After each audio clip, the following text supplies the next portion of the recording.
स्वागत है आप सभी का उदय सिंह आईटीआई के ऑफिशियल यूट्यूब चैनल पर। तो आज भाई हम लोग जानेंगे फीटर ट्रेड थ्योरी के बहुत ही अच्छा चैप्टर है लिमिट्स फिट एंड टॉलरेंस के बारे में। चलिए फिर देखते हैं।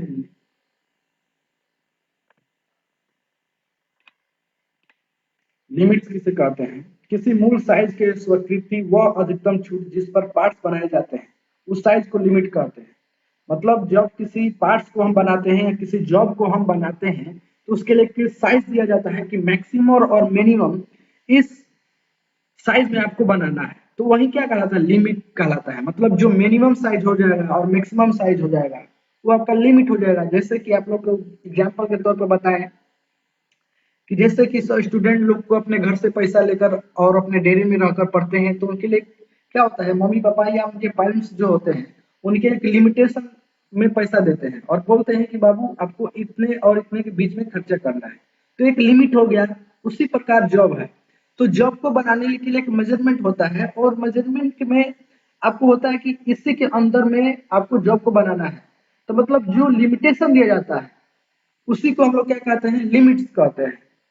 ठीक है। जैसे इसमें लिमिट्स दो प्रकार का होते हैं, उच्च सीमा और निम्न सीमा। मतलब आपको लिमिटेशन आपको दिया जाए तो एक क्या हो जाएगा? अपर लिमिट्स होगा, एक लोअर लिमिट्स होगा। वही बता रहा है कि लिमिट्स जो होते हैं दो प्रकार के होते हैं, अपर लिमिट्स और लोअर लिमिट्स। मतलब जो आप लिमिट्स ले रहे हैं, जो आप लिमिट्स ले रहे हैं तो लोअर होगा। मान लीजिए आपको बोला जाए 200 mm से 220 mm का एक जॉब को बनाना है, उसका साइज दिया हुआ है। तो जो उसका अपर लिमिट जो हो जाएगा आपका 220 हो जाएगा और जो लोअर होगा आपका वो क्या हो जाएगा? 200 हो जाएगा। इस प्रकार से लिमिट्स हो जाता है। तो आप लोगों को समझ में आ गया होगा लिमिट्स किसे कहते हैं। मतलब किसी जॉब को बनाने के लिए एक लिमिटेशन दिया जाता है कि आप इस साइज में बना सकते हैं और दोनों साइजों का एक लोअर लिमिट होता है, एक अपर लिमिट होता है। मतलब जो न्यूनतम होगा ना, जो निम्न होगा, जो छोटा होगा, मान ली 200 है, ये 200 हो गया और 200 से 20 के बीच में बनाना है। तो 200 जो होगा आपका क्या हो जाएगा? लोअर लिमिट होगा और जो 220 होगा आपको अपर लिमिट होगा। ठीक है ना? तो इस प्रकार से आप लोग समझ गए होंगे। और लिमिट कितने का दिया है? तो 20 mm का दिया गया है। इस प्रकार समझ सकते हैं लिमिट्स कितने का दिया गया है? 20 mm का दिया गया है। यानी 200 से और 200 के बीच का लिमिट दिया गया है। अगर पूछता है कोई कि इसके बीच की लिमिटेशन कितनी का है, कितने का है, तो 20 का है। ठीक है। और इसमें से अगर पूछता है कि अपर लिमिट कितने का है और लोअर लिमिट कितना है तो कितना होगा? 200 है और 200 आपका लोअर लिमिट्स है और 220 का जो अपर लिमिट्स हो जाएगा। इससे समझ में आ गया होगा। चलिए नेक्स्ट चलते हैं। यदि किसी जॉब को साइज आपको इस प्रकार से दिया है, जैसे कि आपको बता दिए लोअर लिमिट्स अपर लिमिट्स क्या होता है। तो अगर आपका साइज यानी बेस दिया गया है 50, ठीक है ना, और उसमें प्लस और माइनस 0.05 दिया गया है, तो अपर लिमिट्स और लोअर लिमिट्स आपको ज्ञात करना है। यानी इसको पता करना है कि इसके लोअर लिमिट्स कौन से हैं और अपर लिमिट्स कौन से हैं। तो इससे आप कैसे मालूम करिएगा? तो आपको बता दें कि जो बेस है, बेस से अगर प्लस में दिया है तो प्लस कर देंगे तो क्या आ जाएगा? अपर लिमिट्स निकल जाएगा। और जो जो बेस दिया है और जिसमें माइनस है उसको घटा लेंगे और मालूम हो जाएगा वो आपका लोअर लिमिट्स कितना है। ठीक है। तो इस प्रकार से आप किसी जॉब को अपर लिमिट्स और लोअर लिमिट्स निकल जाएगा। अगर इसमें 50 में 0.05 जोड़ते हैं तो क्या आ जाएगा? 50.05 mm हो जाता है। और इसमें लोअर दिया है 0.05 यानी इसमें घटा देते हैं तो क्या हो जाएगा? 49.95 mm हो जाएगा आपका। तो इस प्रकार से आपको क्या होगा? किसी जॉब के उच्च सीमा और निम्न सीमा निकाल सकते हैं। मतलब आपका ये एक जॉब का साइज दिया गया। मान लीजिए कि आपका किसी जॉब का साइज है, ये समझ लीजिए ये आपका एक साइज दिया गया है। क्या है? 50 mm का ये इसका क्या है? स्क्वायर करना है और प्लस माइनस में कितना होना चाहिए? 0.05 होना चाहिए।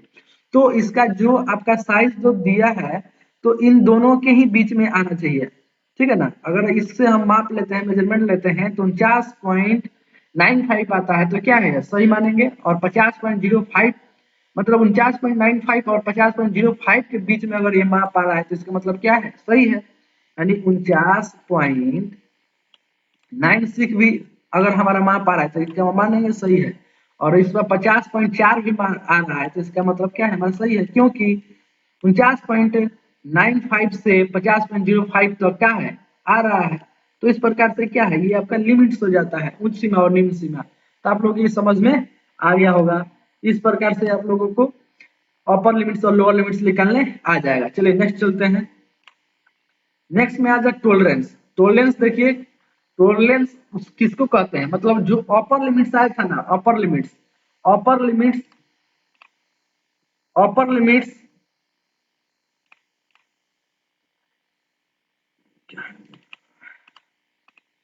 ये देखिए यहाँ पर टॉलरेंस किसको कहेंगे तो समझा देते हैं। यहाँ पर अपर लिमिट्स जो दिया है और लोअर लिमिट्स दिया है, इनको दोनों को जब घटाएंगे ना तो इसका टॉलरेंस निकल जाता है। ठीक है ना, इसको घटाने पर क्या है, टॉलरेंस निकल जाएगा। तो देखिए घटाते हैं तो इसमें से क्या हो जाएगा, 0.05 से घटाएं 5 क्या हो जाएगा, 0 हो जाएगा। और ये 10 9 यानी ये हो जाएगा आपका 1 हो जाएगा। और यहाँ पॉइंट हो जाएगा, ये भी तो यहाँ 9 हो गया, 9 ये 0 हो जाएगा। और ये भी ये 4 हो जाएगा, 4 यानी ये 0, यानी क्या हो जाएगा, टॉलरेंस कितना हो जाएगा, 0.10 क्या हो जाएगा, ये इसका टॉलरेंस हो जाएगा। तो टॉलरेंस निकालने के लिए हमको क्या किया जाता है, मतलब अपर लिमिट्स और लोअर लिमिट से घटा देते हैं तो टॉलरेंस निकल जाता है। इस प्रकार से आपको समझ में आ गया होगा। चलिए नेक्स्ट चलते हैं। टॉलरेंस समझ में आ गया, टॉलरेंस अपर लिमिट्स माइनस लोअर लिमिट्स, इस प्रकार से आप लोग निकाल सकते हैं। ठीक है ना। अब देखिए टॉलरेंस दो प्रकार के होते हैं, एक टॉलरेंस होते हैं यूनिलेटरल टॉलरेंस और दूसरा होता है बायोलेटरल। अब यूनिलेटरल टॉलरेंस किससे कहते हैं, इसको समझिए। इसमें मूल साइज एक ही दिशा के अनुमानता परिवर्तन होता है। मतलब यूनिलेटरल टॉलरेंस में उसको कहते हैं जब किसी बेस में किसी एक प्रकार का क्या हो, वृद्धि हो, उसमें क्या हो, साइजों में अंतर आए, मतलब उसमें बढ़े या घटे, किसी एक प्रकार की उसमें क्रिया हो रही है तो यूनिलेटरल होगा। ठीक है ना। मतलब देखिए यहाँ पर माइनस में 0 0 दिख गया है, लेकिन यहाँ पर अगर प्लस में 0.05 है तो क्या है, एक ही की ओर बढ़ रहा है। लेकिन मान लीजिए यहाँ पर हम 0 कर देते हैं और यहाँ 5 कर देंगे, तभी क्या हो जाएगा, यूनिलेटरल होगा। क्योंकि यहाँ पर क्या है 0, यानी क्या है, इसका बढ़ा बढ़ा कुछ नहीं है, मतलब बढ़ा नहीं है, घट गया है, तो ये क्या यूनिलेटरल हो जाएगा।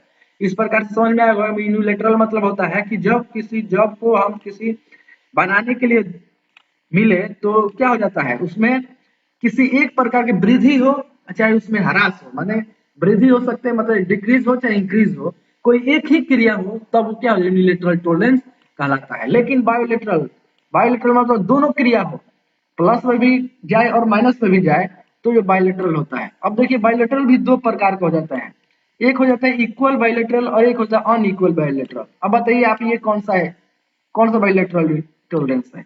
ये आपको क्या हो जाएगा, इक्वल बायोलेटरल टॉलरेंस है। लेकिन अनइक्वल हम बोलेंगे तो क्या हो जाएगा, किसी एक में अंतर और कर देंगे, मतलब 0.05 है और यहाँ पर हम 4 कर देते हैं, तो देखिए दोनों में अंतर हो गया टॉलरेंस में, तो इसी को कहते हैं, माने इक्वल जब होगा, जब प्लस में भी उतना ही बढ़ेगा और माइनस में भी उतना ही घटेगा, तो आपको क्या हो जाएगा, इक्वल बायोलेटरल हो जाएगा। लेकिन ऊपर 0.04 घट रहा है, नीचे 5 घट रहा है, तो इसका मतलब क्या हो जाएगा, ये अनइक्वल बाइलेटरल टॉलरेंस हो जाएगा। इस प्रकार समझ में आ गया होगा। चलिए नेक्स्ट देखते हैं इसमें। अब देखिए छूट क्या होता है, छूट क्या होता है तो समझिए, शाफ्ट और बेयरिंग के साइज के अंतर को छूट कहते हैं। मान लीजिए कोई शाफ्ट है, ये मान लेते हैं ये एक शाफ्ट है और ये आपका एक बेयरिंग दिया गया है और इसमें होल है, और इस शाफ्ट को इसमें अंदर घुसाना है हमको।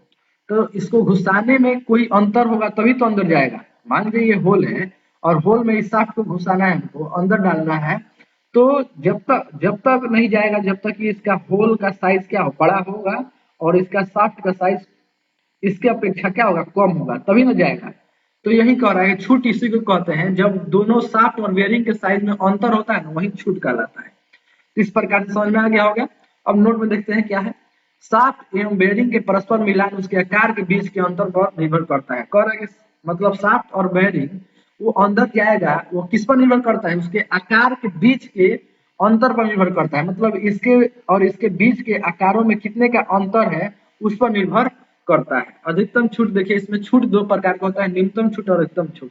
अब देखिए किसी बेयरिंग के छिद्र के अधिकतम साइज और शाफ्ट के न्यूनतम साइज को अंतर को क्या कहते हैं, छूट का, कौन सा छूट कहते हैं, अधिकतम छूट। यहाँ पर छूट गया है, अधिकतम छूट कहते हैं। मतलब देखिए निकालते हैं, अधिकतम छूट बराबर बेयरिंग का अधिकतम, बेयरिंग है, इस बेयरिंग का क्या हो जाएगा, अधिकतम साइज होना चाहिए, और शाफ्ट का न्यूनतम साइज निकालेंगे तो हमारा क्या निकल जाएगा, अधिकतम छूट निकल जाएगा। अब इसको हम न्यूनतम छूट निकालना होगा तो बेयरिंग का क्या करेंगे, न्यूनतम साइज निकालेंगे और शाफ्ट का न्यूनतम साइज निकाल देंगे। मतलब मान लीजिए बेयरिंग का इतना न्यूनतम साइज है और ये क्या है आपका अधिकतम साइज इतना है किसका, शाफ्ट का। तो इसको जब निकालेंगे तो जब घट के आएगा तो ये न्यूनतम साइज इसका हो जाएगा। इस प्रकार से आप लोग निकाल सकते हैं और नोट्स में अगर बनाना चाहते हो तो इसको लिख कर भी आप लोग रख सकते हैं। ठीक है, नेक्स्ट चलते हैं। अब देखिए फिट, फिट किसे कहते हैं, दो परस्पर मिलन करने वाले अवयवों को किसी निश्चित क्रिया के जो कसाव हो या चाहे ढीलापन हो वो क्या कहलाता है, फिट कहलाता है। देखिए फिट का मतलब ये नहीं है कि कोई चीज एकदम टाइट हो रहा है तो फिट कहलाता है और कोई चीज ढीला हो रहा है तो फिटिंग नहीं कहलाता, फिट नहीं कहलाता है। इसका मतलब ये नहीं होता है। फिटिंग का मतलब ये होता है कि वो आराम से एडजस्ट हो जाए और अच्छे तरीके से वो काम कर कर रहा है, करता रहे। मतलब कोई भी चीज जैसे असेंबल होता है, असेंबल होने के बाद देखिएगा कि असेंबल होने के बाद कोई चीज ढीला भी होता है, कोई चीज टाइट भी होता है, लेकिन इसका मतलब ये नहीं कि जो ढीला है वो क्या फिट नहीं है और जो टाइट है वही फिट है। इसका मतलब ये होता है कि क्या है, वो फिट है, ढीला हो या टाइट हो। जैसे कि मान लीजिए एग्जांपल के तौर पर लेते हैं, जैसे कि आप लोग लोअर पहनते होंगे और जींस पहनते होंगे, तो लोअर सब कोई क्या पहनता है, ढीला पहनता है और टाइट जींस क्या है, टाइट पहनता है। तो लोअर और जींस अगर लोअर ढीला टाइट रहेगा तो क्या है, हम लोग थोड़ा थोड़ा गला क्या बोलते हैं, अच्छे तरीके से फील नहीं करेंगे, महसूस नहीं करेंगे। मतलब लोअर का मतलब क्या होता है, ढीलापन, जींस का मतलब क्या होता है, टाइट। तो वो क्या है, अपने आप में दोनों फिट है, लोअर भी फिट है और टोलेंस भी जींस भी फिट है। तो इसका मतलब क्या है, फिट होना ढीला और टाइट से कोई निर्भर नहीं करता है। जैसे आप लोग बेयरिंग भी देते होंगे, बेयरिंग, बेयरिंग जो होता है देखिएगा, आप किसी शाफ्ट में या कहीं डाल देते हैं तो क्या हमेशा नाचते रहता है, तो क्या वो ढीला रहता है, इसका मतलब क्या फिट नहीं है, फिट है। ठीक है ना। और कोई शाफ्ट में और किसी वस्तु के या नट बोल्ट के द्वारा हम कस देते हैं तो क्या वो फिट हो जाता है, लेकिन नहीं, ऐसा बात कोई नहीं होता, ऐसा कुछ नहीं होता है। जब कोई क्रिया हम करते हैं, जब कोई असेंबल करते हैं, असेंबल करने में वो क्रिया कार्य के रूप में अच्छे तरीके से करने लगता है, वही फिट कहलाता है। ठीक है, तो फिट आपको ढीला भी हो सकता है और टाइट भी हो सकता है। ठीक है ना। अब देखिए आपस में मिलने वाले दो पार्ट्स के बीच के संबंध को फिट कहते हैं, ये भी सही है, दो पार्ट्स को मिलने के संबंध को फिट कहते हैं। चलिए नेक्स्ट देखते हैं। अब देखिए फिट तीन प्रकार के होते हैं। अब इसमें देखिए क्लीयरेंस फिटिंग दिया है, इंटरफेरेंस फिटिंग दिया है और ट्रांसिशन फिटिंग दिया है। यहाँ पर लिखना छूट गया है, ट्रांसफिटन फिटिंग होता है। ठीक है, तो देखिए क्लीयरेंस फिटिंग क्या होता है, क्लीयरेंस फिटिंग में वो होता है जब कोई होल हो और उसमें शाफ्ट अगर हम डाल रहे हैं तो क्या है, आसानी से चला जाए, वो क्या है, आसानी से चला जाए, उसमें कोई दिक्कत ना हो। ठीक है ना, वो आसानी से चला जाए तो उसको क्या कहते हैं, क्लीयरेंस फिटिंग कहते हैं। ठीक है ना, क्लीयरेंस फिटिंग कहते हैं।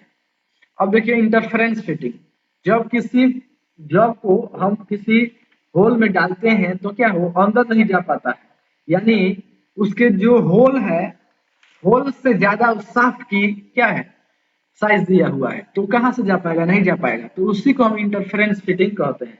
उसको इंटरफेरेंस फिटिंग कहते हैं, इसको हिंदी में बाधा फिटिंग कहते हैं, हिंदी में बाधा फिटिंग। और इसको क्लीयरेंस फिटिंग को हिंदी में इसको कहते हैं अकांतर फिटिंग, अकांतर, हिंदी में भी याद रखिएगा क्योंकि ज्यादातर इंग्लिश में ही ज्यादा कुछ क्वेश्चन आपको चाहे बुक में भी मिलेगा, टेक्निकल वर्ड जो होते हैं ज्यादातर इंग्लिश में ही होते हैं।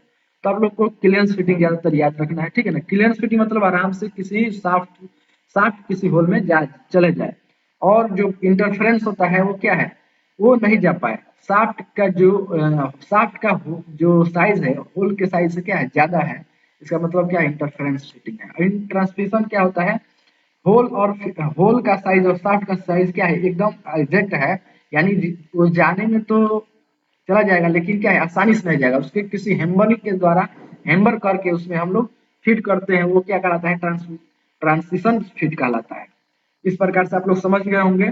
चलिए नेक्स्ट देखते हैं इस वीडियो के माध्यम से। ये वीडियो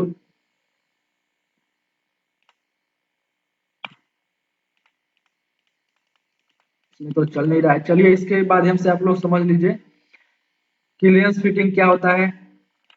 क्लियरेंस फिटिंग मतलब किसी जॉब को हम आसानी से किसी शाफ्ट में, शाफ्ट को होल में आसानी से अगर अंदर चला जाता है तो वो क्या हो जाएगा, क्लियरेंस फिटिंग हो जाएगा।